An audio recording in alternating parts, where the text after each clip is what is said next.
What's good with you, everybody? It's your boy Spence Crosby, aka Faiska. Yo, it's your trainer's trainer, it's your coach's coach, it's William Taylor of New Wave Coaching.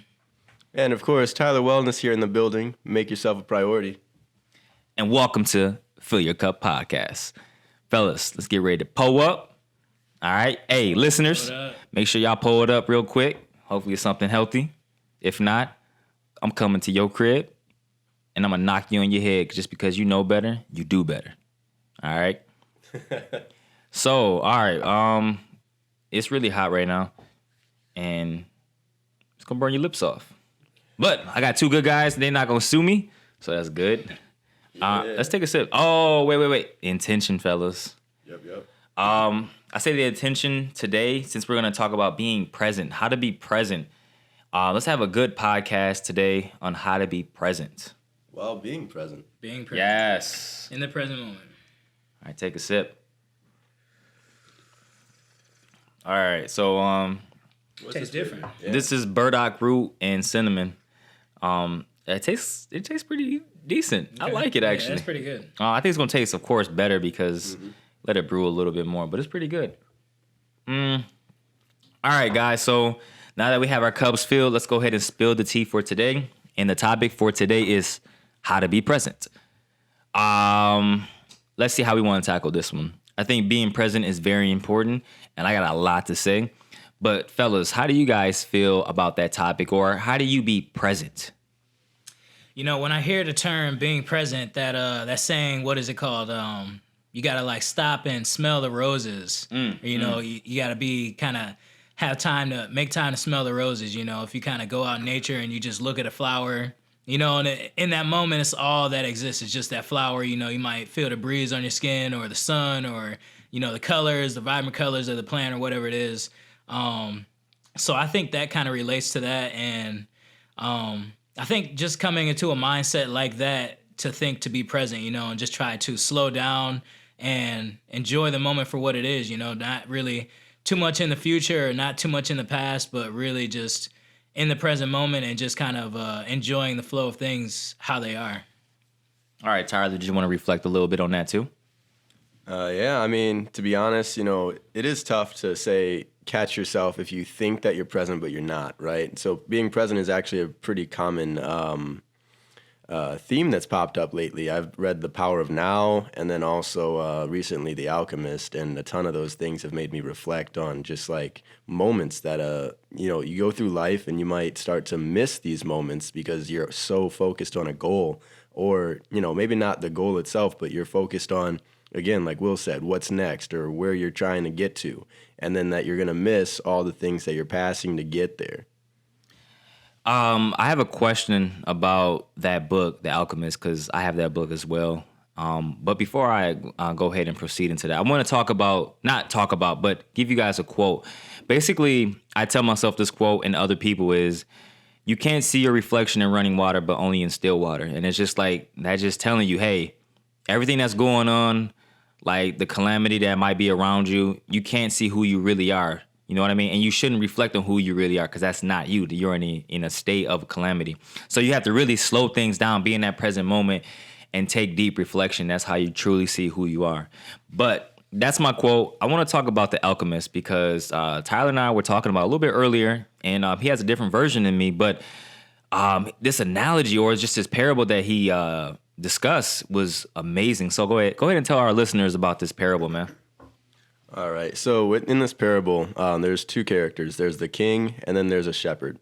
And on this, on the shepherd's journey, he meets the king, and eventually the king tells him, "Hey, go through my castle here, and as you're going through, you know, here's a spoon with some oil on it, and don't drop any of the oil." So the shepherd goes through the entire castle. He's, you know, waiting for the king to get finished with whatever he's doing. You know, I think he has a meeting or something like that going on. And then he gets back to the king, and the shepherd didn't drop any of the oil. But then the king asks, "Did you notice any of the garden that took my gardeners 10 years to make? Did you notice the Persian curtains and all these, these royalties and things like that?" And, embarrassed, the shepherd was like, "No." So then the king says, well, go back through. And, he gives him the spoon with the oil. And this time he goes through and he notices everything. And he comes back and reports it to the king. And the king asks, what happened to the oil? He looks down at the spoon and it's gone. So then the king says, the happiness is going through life, never forgetting your oil, but also recognizing, what's all around you and the beauty in all of it. I really love that because before I dive deeper into that topic, a lot of times when we're focused on a task or a dream, we kind of forget about the small things that really matter. And it's really the small things that make up the large things, such as like the ones that really care for you, that's really riding for you is like, yo, I'm here, I support you, I love you. And it's just like, I think about my parents, you know what I mean? Most importantly for me, my mom, I'm just like, damn, my mom is getting older. And I'm just like, this woman was my age at one point. Now she's much older. And I'm just like, she's not always going to be there, And it's just like, I'm focusing on my dream at hand. I'm just like, okay, I'm going to take care of my mom someday. But at the same time, I'm just like, take care of your mom now. It doesn't have to be financially and nothing like that, but just loving and showing support. Like even going like little things, going to the grocery store. I do that with my mom now. I try to do that more because it's just like she wants someone to tag along with her. And it's just like, let me go ahead and go to my grocery store with my mom. I'm just like, I don't want to, but I'm going to do it because it's a sacrifice. And I know that makes her feel good, Before I dive a little bit deeper, I want to ask Will, how do you feel about that parable too, man? Yeah, I definitely feel like it's kind of an interesting story there, and an analogy that they put things is kind of like the shepherd's going through the house, and he's so focused on the spoon and not spilling the oil that he doesn't notice any of the quality things that the king has in his house and stuff like that. And then turn around, king comes back, says, hey, you didn't notice any of the stuff.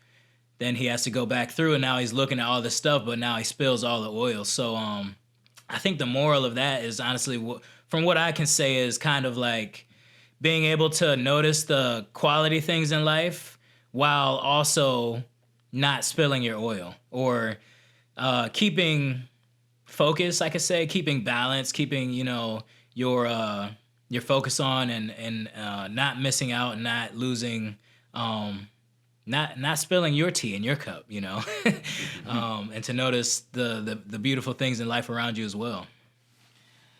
And so, like, I don't know what it was that just really resonated with me. And I kind of thought about relationships. I was watching this movie earlier called Parasite. If you guys haven't checked that out, please. It's a must watch. Even though I kind of fell asleep because I was a little tired, but I love the movie. It's I want to say Korean-based movie. And it's really good, and yes, please. And basically, I just remember this scene in particular. It's a great movie, but the girl they're not girlfriend or boyfriend, but the girl was kissing the guy, and she was like, what's wrong? Is something on your mind? And I'm just like, man, why do women always ask that? Like, even my girl, like, she'd be like, why aren't you here? Like, I'm like, how do you know this? Like, you just know? And I asked her, like, why is that? How do women know this stuff? And she was like, well, when you know your man, you know what's up. So I'm just like, man, when I think about, like, when I'm kissing my girl, it's not gonna get graphic, listeners, but it's gonna be kind of funny. Like, listen, hear me out. So it's just like this. When you kissing your girl, typically as a male, you know what I mean? I can't speak for all, but only for me. I can't speak for none, to be honest with you, because I don't roll that way. But I'm just saying, like, we get in erections. You know what I'm saying? Like, I get an erection. I'm just like, yo, like, I'm kissing. Like, what's the next step now? Like, what we getting to? I'm ready to take clothes. I'm ready feeling them titties. I'm like, yo, I need to feel on something. And it's just like with the woman, it takes time. You just gotta gently touch her, caress her, kiss her, show that passionate, that compassion you have for her. And then, the juices start flowing, you know what I mean? You just like, damn, okay, she ready. But a lot of times, for me, I'm just like, when I was younger, I was just like, yo, that's how it was for me. Like, let's get to that point. I'm ready to pound, like, let's go. But it's just like, no, as I got older, I'm like, take your time. I wish I'd have had this advice from, my father or something like that. I had to learn this, of course, the hard way, because I'm just like, okay, everything is not about just drilling. Sometimes you just gotta, sometimes chick might need that, though. I ain't gonna lie to you. Sometimes you just gotta, you know what, babe, I'm gonna come in a pound. I ain't about to go there, y'all, but listen, all I'm saying is be in the moment, be present. When you're kissing your lady, when you're being with your parents, when you're with your siblings, man, your good friends, be in the moment, because not these moments are taken for granted because we always think, well, like even this podcast, for instance, hey, I'll see you guys on Tuesday. I don't know if I'm gonna see you guys on Tuesday. I just assume, you know what I mean? Everything's gonna be okay. So it's just like doing this podcast, I really want to be in a moment, and I am in the moment now because I feel so passionate about what I'm saying. I'm just like, don't escape the moment. You know what I mean? Guys, what do you recommend, to people to be in the moment? And it could be anything, relationships with your friends. Like, what are some things that keeps you grounded, being in the moment? Well, I can kind of say honestly, just from my own perspective, growing up, I grew up out in the country, and it's really relaxed in the country. It's just country scenic. There's not a lot of country ass. There's not a lot going on. And I remember as a kid, very young, I didn't have any video games or any type of stuff like this. And early mornings, me and my pa, we'd go outside and we just kind of chill out there, and watch the sun rise. And, you could see like the mist on the trees and on the plants and on the grass and whatnot. And it was just really peaceful, And I think that kind of stayed with me kind of all throughout my life. I'm always known to be kind of like a chill person and more relaxed and kind of present in the moment. I think that that tranquility just kind of came with me just from my early age and growing up. So I can honestly say just getting out in nature, go out for a walk, no music, and just really get into your own thoughts, and just kind of look around, observe what's going on. Right now it's snow outside, so you can maybe just watch the snowflakes and watch the snow fall from the sky, or look at the birds and look at the trees and just kind of see what's going on in the present moment in the winter. And it's even better in the summer, but that's just something that you can do is just try to I find that nature really puts me in the present moment. One thing I'm going to add to that, essentially for me, especially when I was doing the 5-job thing, going from place to place, back and forth, and everything was, pretty hectic. It can be hard to stay in the moment, and it literally is something that you have to bring a lot of self-awareness to, especially if you're used to not being in it. And so, one technique that I try to use to be in the moment, even like, just having a conversation with someone that is not noticeable, is you just start to focus on your breathing. And then, then after you're focused on your breathing, you stop focusing on your breathing and you're back in the conversation and, you can focus on what's actually happening around you. Other things that I can do, is just practicing mindfulness as you're, going through your day. Say you're driving and you're like, well, how did I get from point A to point B? You forget the whole drive, right? Well, try to, keep in that moment, as you're driving. Obviously you're looking at the traffic, you're looking at the cars around you, but try to experience the whole drive, the whole journey, and, kind of relate that to life in general. As you're just doing basic things, you're brushing your teeth. Are you thinking about brushing your teeth, or are you thinking about the thing you're going to do next? And just try to bring your mind to the things that you're actively doing, like this podcast and everything, like Spence and Will Mindfulness is the key, and most importantly, breathing. When you really start to focus on your breathing, you're just there. I promise you, and everything is surreal. Like what Will said too, going to nature really, it makes you appreciate things, and it really does. I think the beautiful things with things we deem as beautiful, when we're there, we just learn to appreciate it. And that's the key to being present. Appreciation, mindfulness, breathing. Breathing has tremendously helped me. I ain't gonna lie, my breathing does kind of escalate when I'm kind of kissing my chick. I'd be like, oh shit, what we doing now? It helps. You gotta slow it down. Sometimes you gotta slow things down. You gotta slow it down and be like, all right, relax. Okay, it's gonna get there. But like even brushing your teeth, like what Tyler said, like I'm not gonna lie, I'd be like, all right, brush my teeth. There's times I'm not even gonna lie to you. I brush my teeth and take a piss at the same damn time because I'd be like, yo, I'm ready to get this shit over with. Let me hurry up. By the time I get done pissing, I'm like, all right, let me go ahead and spit this out. All right, wash my hands. Boom, I'm done. Y'all probably like, damn, it's a long ass piss. Like, don't you supposed to brush your teeth for like a minute and a half, 2 minutes? you pissing for that long? Yeah, I be pissing for that long. I gotta be like the drip, everything. Like, get it all out. You know? Habit stacking right there, man.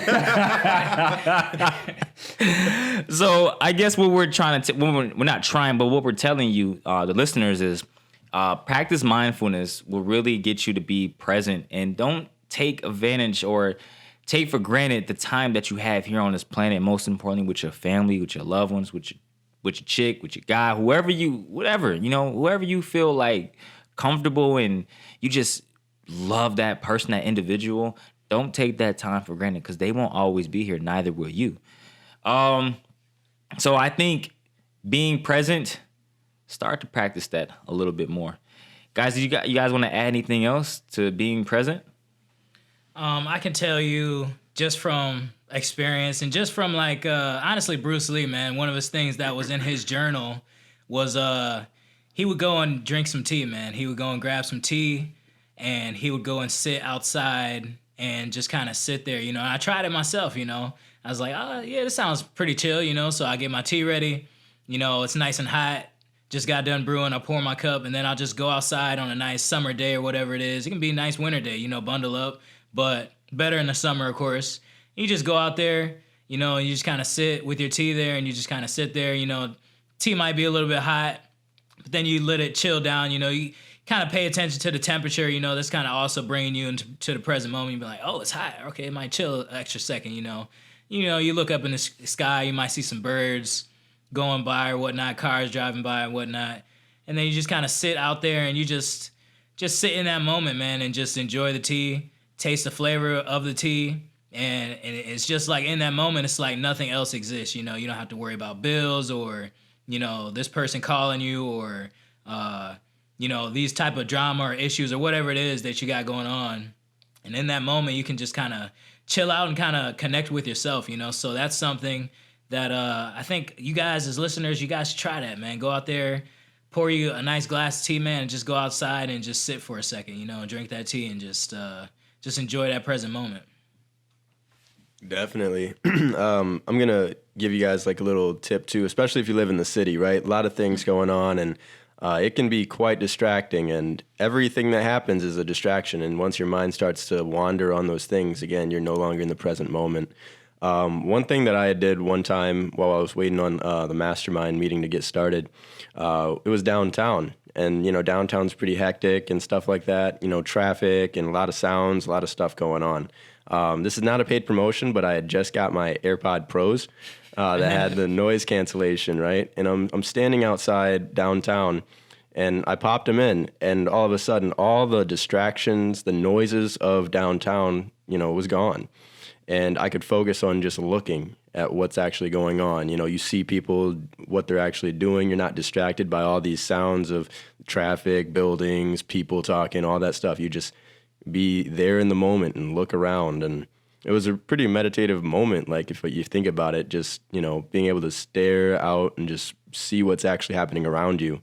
I'd recommend, you know, doing that. You know, if you're in a busy city, you know, find something that can cancel out the noise so you can actually focus on just one sense, the visual sense, you know, or something like that.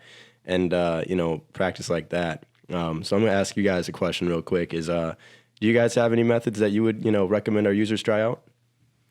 I know for me, this is going to sound crazy, but doing handstands has helped me practice mindfulness a lot, because it's not so much of the strength or the technical aspect of it, but it's the aspect of breathing. When I was learning handstands, a guy was telling me from, this is not a paid promotion either, YMCA, that basically when you're doing handstands, you want to envision yourself, and you really want to be calm and just practice. I don't want to say mindfulness, but the most important thing is just envisioning yourself in a handstand, being in that moment, I would say, right? And so when I start to implement that concept, it really slowed things down for me. I'm just like, yo, when you're paying attention to your handstand, when you're first learning, you're just so focused, like, yo, why can I get it? But when you start to really just get the technique down, you start to focus on, okay, let me press my fingers this way. All right, let me use my core a little bit more of this. I got to engage my glutes so that way I don't fall going backwards, you know? And so practicing handstands has really helped me out a lot. But most importantly, not just the handstands, it's just fitness in general. That's why you see a lot of those bodybuilder guys, they'll talk about the mind-body connection. And like CT Fletcher, shout out to him big time, because he will always say, I commend you to grow, like the way he was. It was just like, man, this cat was really on another fucking level. Like, I'm just like, damn. But it's just, when you start to really get in tune with your body and what makes it work, you start to really be mindful, and you're there. You're like, you don't take it for granted. Like for me, when I get out of bed, it's no more like, man, I'm just getting out of bed. I be thinking like, man, what muscles am I working? And then you start to be like, oh, it's my core. That's why your core is so important. So I think what I would tell you guys is definitely work out, but don't work out with the intent like I want this body. Work out with the intent on how is my body functioning? What's doing what? Why is my heart pumping this fast? Why do I feel this tension, this muscle? Really start to discover that mind-body connection. And that's what I'm telling you. I'm telling you will really start to be more present in things like that. So handstands have helped me. Breathing has helped me tremendously. Practice those. Yeah, I can definitely hit off a couple points that you said, like working out. Fitness is huge, and just the athlete in general, he has to be in kind of like a flow state. So when you can be present, you can get into that flow state. Like, say for instance, like a surfer. Surfer's out there, he's on the board, he's trying to learn the wave, he's paying attention to what direction the wave's going, how his feet are placed on the board and whatnot. And, he has to really be in the zone and in that moment in order to surf that wave. If he gets up on the wave and then he's doing good, but then all of a sudden he has a thought in his mind like, oh, these debt collectors are going to call me, or oh, this bill is due, or oh, my girlfriend, boom, he falls off the board, wipes out. So, doing things like athletic things, working out, fitness, taking a walk, drinking your tea, do something that's going to put you into that flow state, and it's going to require all of your attention, and being able to kind of like channel that ability to just focus on one thing at a time is very important, and it definitely is going to lead to high performance. Other things that you can do to get into like present moment, I'd probably say meditation is going to be huge, man. Spend some time with yourself, and get those thoughts out of your head. A lot of us are running around with what they call the monkey mind. We just got a ton of thoughts bouncing around in our head, or, hey, they're looking at me. Are these people looking at me? Or is somebody talking about me? Or, oh, this Instagram post, or whatever it is, So by kind of sitting by yourself and just kind of allowing those thoughts to kind of talk themselves out of your head, you can kind of come to a place where there's no more thoughts. And then from there, you can find that peace, and you can find that flow, and you can kind of go into whatever activity it is with just to focus on that one single thing. I just wanted to reiterate that flow state. To me, it's ultra instinct too. You know what I mean? Like from Goku. Yeah. But when my brother, for instance, he's a boxer, and my brother is a phenomenal boxer, and there's times when me and his coach would be like, yo, you did this. He didn't even realize he did it. You know what I mean? Because that's when you're in that ultra instinct mode. Your body, you're just so present. You're so focused. You don't even think about the things that surround you. Like, even when you're in that ring, I have experience. When I was spar, you don't hear the coach calling you. You don't hear that stuff. When you're just there, man, I'm telling you, it's surreal. Like, the moment is so, like, surreal. So being my athlete, or just not even being an athlete, like I said, doing the handstands too, I use it as an example. When you just start to really get in that moment of handstands, you don't think about the little things, because you can get distracted easily. If you're thinking of, like, for instance, if my mom came home one day and I heard the door, I was in the handstand, I'm just like, damn, I got distracted, because I put that focus into that rather than being in that moment of the handstand. So being in that flow state is critical. And one thing I'm going to leave you guys as a listeners with is a question, okay? Coming back to the parable, what if you were the shepherd, and at the end of your life, doesn't matter what you believe in, but at the end of your life, the creator or whoever you believe in asks you, did you notice all of these things? And you were so focused on whatever it is that you had on that spoon, and then he sends you back to re-explore. Are you going to, wait till the end to start to explore everything now and also keep your focus? Or are you going to start to do that right now and start taking action and change your life and recognize the beauty that's around you while also maintaining your goals and focusing on what it is that you want to build for yourself? Boom. And I think we're going to leave it at that. That was great. So listeners, reflect on that. And once you have that answer, go ahead and shoot on one of us a message and be like, yo, I got that answer. All right. Guys, that was an enjoyable podcast. I enjoyed it. I loved it. Hit a lot of stuff. And I think we were just in that flow state because honestly, it was just the creative juices were flowing even for me. There's a lot more we can talk about too, trust me, but that's all we're going to take today. Anything else you guys want to add? That's it for me. Be mindful, guys. Be present. Make sure your ass is present and quit thinking about the other stuff that's going on in your life, all right? Don't be a monkey mind. Get your shit together. Damn. Yeah. With that being said, it's your boy, Spence Crosby, a.k.a. Faisca, owner and founder of Building Physiques, Build a Better You. Check me out on YouTube. I'm also on, you can just Google Spence Crosby. You can find me on there too. I'm out. Yo, it's your trainer's trainer. It's your coach's coach. It's William Taylor, CEO of New Wave Coaching. You can't change the waves, but you can learn to surf. And of course, Tyler Wellness here, helping open-minded individuals make themselves a priority and turn their talents to income in the Talent to Income Academy. Don't forget to make yourself a priority. Peace. Peace. Peace.